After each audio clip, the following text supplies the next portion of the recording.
నమస్తే అండి, నా పేరు Uma. Welcome back to dream kitchen. Thumbnail చూడగానే చాలా మంది చికెన్ లేకుండా చికెన్ నూడిల్స్ చేయడం కుదురుతుందా అని అనుకుని ఉంటారు కదా. నేను కూడా ఈ రెసిపీ ట్రై చేయనంత వరకు మీలాగే అనుకున్నాను. ఈ రెసిపీ ఒక్కసారి ట్రై చేశాక చికెన్ లేకపోయినా మనం చికెన్ నూడిల్స్ తిన్నంత ఫీలింగ్ వచ్చేలాగా ఈ రెసిపీని ప్రిపేర్ చేసుకోవచ్చు అని తెలుసుకున్నాను. ఈ రెసిపీ కార్తీక మాసంలో నాన్ వెజ్ లవర్స్కి, వెజిటేరియన్స్కి, నాన్ వెజ్ని అవాయిడ్ చేయాలనుకునే వాళ్ళకి బెస్ట్ రెసిపీ అవుతుందండి. మీరు కూడా తప్పకుండా ఈ రెసిపీని నేను చూపించిన విధంగా ట్రై చేయండి. ఇంకా లేట్ చేయకుండా ఈ రెసిపీ ప్రాసెస్లోకి వెళ్ళిపోదాం.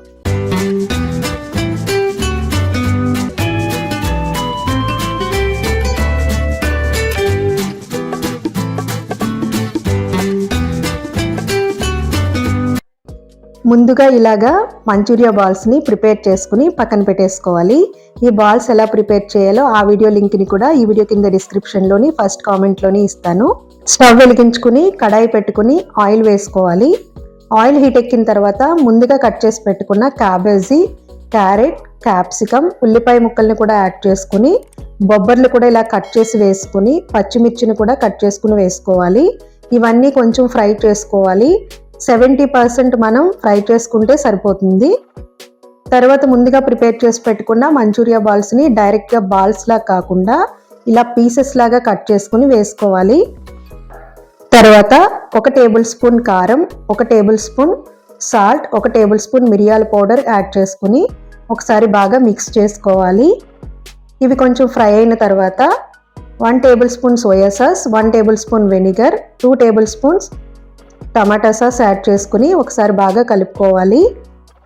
ఇవి ఇలా బాగా కొంచెం ఫ్రై అయిన తర్వాత ముందుగా మనం ఉడకబెట్టి పెట్టుకున్న నూడిల్స్ని యాడ్ చేసుకోవాలి.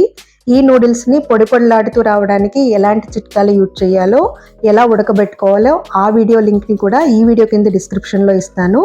ఎవరికైనా అవసరం అనుకుంటే చూడండి. ఇలా మొత్తం మిక్స్ అయ్యేలాగా మనం కలిపేసుకుని సర్వ్ చేసేసుకోవడమే.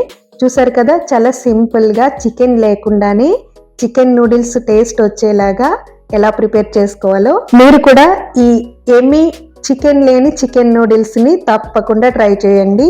నాన్ వెజ్ ప్రియులకైతే ఈ కార్తీక మాసంలో ఇది బెస్ట్ రెసిపీ అవుతుంది.